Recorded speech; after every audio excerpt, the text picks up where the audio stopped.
Alright, so I don't know if many people are aware of this, but I have a photo account on Instagram called Joshy's Photos where I take a bunch of pictures of stuff like from school or just about my life in general off of an old digital camera. And throughout that process, I've had a lot of people ask me about getting into digital photography and the stuff you need to do to get into it. So I decided to make a video for all you guys just so I can cover the basics of digital photography. Alright, now before we get into the video, I just want to explain that I am not no expert at this. I am just simply someone who likes to have fun with the digital camera and just takes pictures, and I'm just, giving my knowledge on what I know onto other people, so please don't put that against me.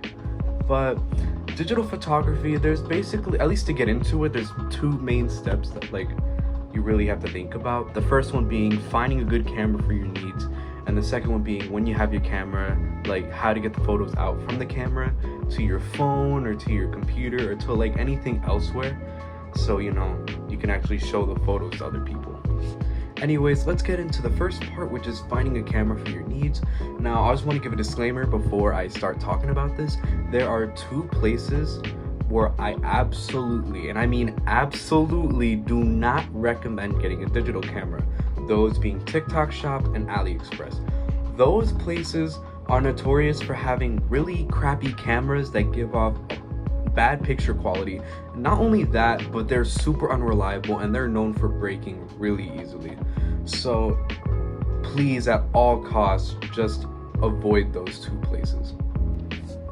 Alright, so a couple places where you can find these cameras. You can find them at flea markets and garage sales for really cheap. But if you don't have access to that, you could always go to Facebook Marketplace and try to find cameras there for a decent good price. And if you don't have access to that, you could just do what I do, and I just go on eBay. eBay tends to have really good cameras, and if you ever get a camera that doesn't work, eBay always has guaranteed returns and refunds, so you'll always be covered with that. But if you want to get a camera like that, but you don't have any money, one thing you could probably do that could work is you could ask your parents if they have an old digital camera laying around, because these things were really popular 10, 20 years ago, because at that time phone cameras were really bad, they were super pixelated, so they usually just had a separate little digital camera that they used to take memories and stuff. So if anything, you could ask your parents to see if they have any, and they most likely will, so you could just use that. Now I'm gonna go over some examples of cameras that you could get, because I have 4 cameras that I've gone through. Well, no, not gone through, but I have 4 cameras that I own, and they each show good examples of cameras that you could get. So let's get on to that. Alright, so the first ever camera I got was this Olympus FE230. Now, this camera lasted me a good year and a half, and honestly, it was a really good camera because it was able to capture moments with this vintage look that I really liked.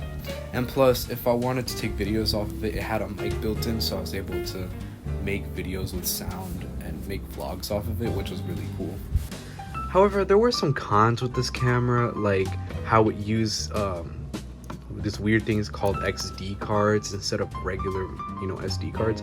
And the issue is that not many computers really support this, so you have to go and search for weird card readers to actually find one that would work, so you can actually see the pictures off of the camera.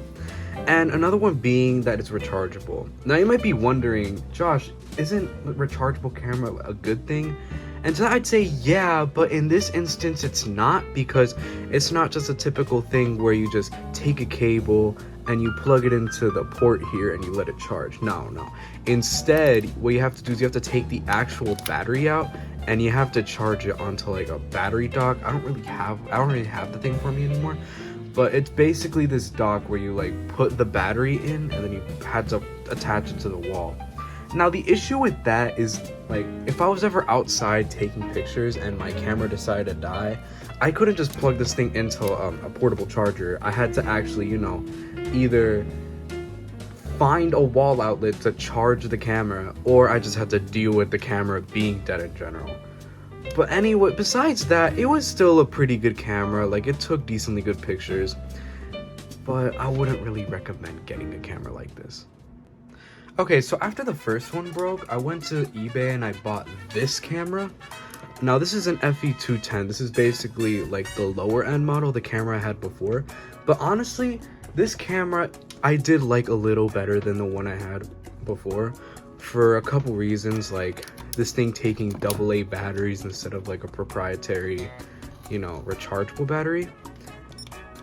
And the fact that like instead of getting some weird cable to plug into your computer, it actually just used, you know, mini USB, which was honestly way more convenient because I could just plug it into the side and immediately just get the pictures onto my computer with no issue. So instead of having to deal with that stupid card format that the old camera used, which this one does use as well, I could just plug it in straight to the computer and just access the files like that in an instant. So yeah. Also, I almost forgot to mention, this is me editing it right now, but the camera does also take pretty good pictures like the FE230 did. Since it's a lower end model of the previous camera, the pictures look the same. But over here, I'm just gonna show some examples, but yeah.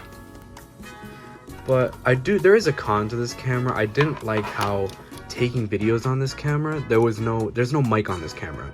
So if you were to take videos, it would just be the video. There wouldn't be no audio at all. So if you ever wanted to take a vlog off this camera, either you'd have to add a voiceover to it, which kind of ruins the charm, because, you know, if you're gonna take a video off of these, it's better to have that crunchy audio that all those old cameras have.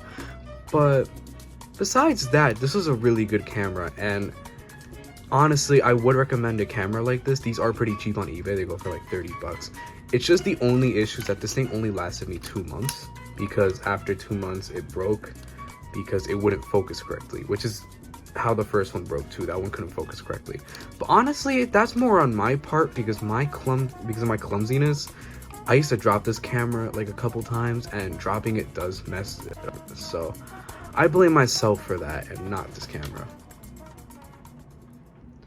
So after going through those two Olympus cameras and both of them breaking on me, I decided to break the Olympus chain and get a Sony CyberShot instead, because I've heard a lot of good things about these old cameras, and honestly, I agree with them. These cameras are amazing. And the fact that I could resemble the same picture quality like I could with the other two Olympus cameras was honestly amazing. And the fact that I could start vlogging on the camera again because it actually supported audio with the video, just like the FE230. So with those two factors, it just made me fall in love with the camera even more. Now, another thing to really like about this camera is that this thing supports memory stick, which is Sony's own version of SD cards, which you might be wondering, Josh, you weren't just complaining about proprietary memory cards with the Olympuses. Yeah, I was, but there's a reason for that. For the Olympus cameras, there weren't like any SD card to that format adapters. This, on the other hand, there actually are adapters. I don't really use one because I have a card reader for it, but there are many of them on eBay. Probably most likely just gonna put a picture up here, but if anything, I'll link it down in the description, so if you ever want to get that, you can. Now, I don't really have many cons because I really like this camera, but I guess the only con I could really think about is, compared to the other two Olympus cameras, the zoom features are these buttons over here, and then you select the mode that you want here, which is of course different compared to the other one, like to the Olympus, because the zoom was over here by the buttons, and then you'd select it over here. But I mean, that's like really minor. It's a really minor con, and honestly, this camera is just really great, and I recommend getting a CyberShot. Now, even though I already have a working CyberShot that I use mostly on my photo account, I still have this other CyberShot that my friend gave me. It's a much newer version. It's a DSC W330. Now, I use this camera sometimes. I usually use this camera like when I give it to other people if they want to take pictures. So like, I'll give this camera to somebody, they'll take some pictures, and then they'll give it back to me, and I'll just post them. But I mean, this is a really nice camera too. A really nice thing about this is that this thing actually takes SD cards compared to the others. But yeah. Now, as you can see, compared to the other pictures that I've shown for the other cameras, the quality on this is way higher, which is really cool, but I don't like too much because, in my opinion, it loses the charm that the other cameras had. But overall, I could still vlog on it like the other cameras, and it's not a bad camera. It's still pretty good. But besides that, it's a really nice camera.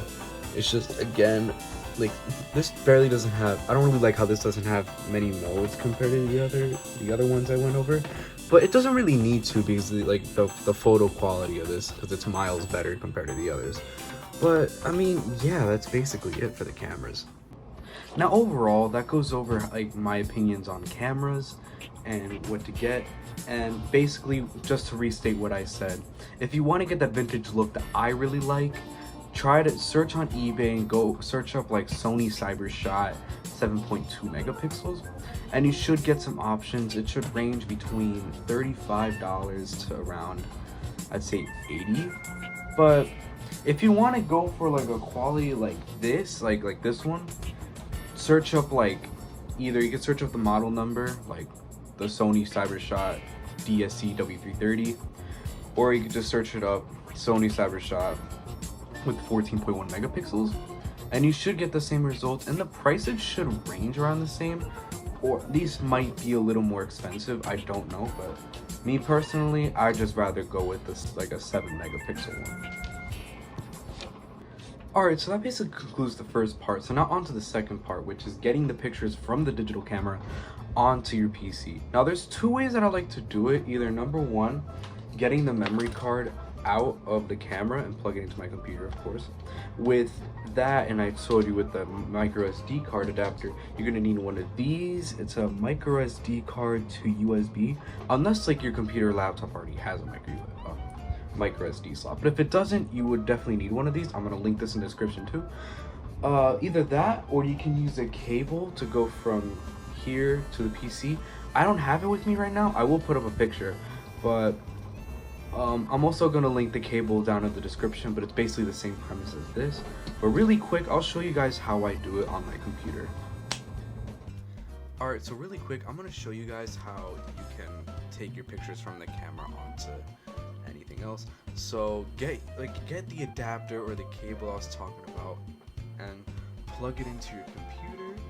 Now when you plug it in, it should come up right here. Mine comes up as USB drive J. Now you go into the DCIM folder, then you go into whatever folder is in here, and then over here is where you can just choose all the pictures that you want or whatever.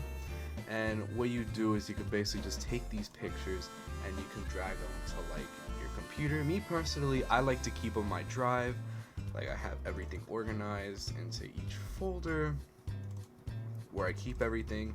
And if anyone ever wants like pictures or whatever, I can just simply share by like copying the link and pasting it and sending it to them really quick. But yeah, basically you just have to plug in the camera to your computer and drag the pictures out. Now if you want to ever send it to your phone, you can either download the pictures off your drive, or if you don't want to do that, you can email it to yourself. Or what I usually do, I usually just send it to myself through Discord. Like, let me send myself a picture real quick. Like, I could just send a picture like this. I could send this to myself. Just copy the picture, send it to myself on Discord, and then from there you can just access it through the Discord app, download the picture, and it's on your phone.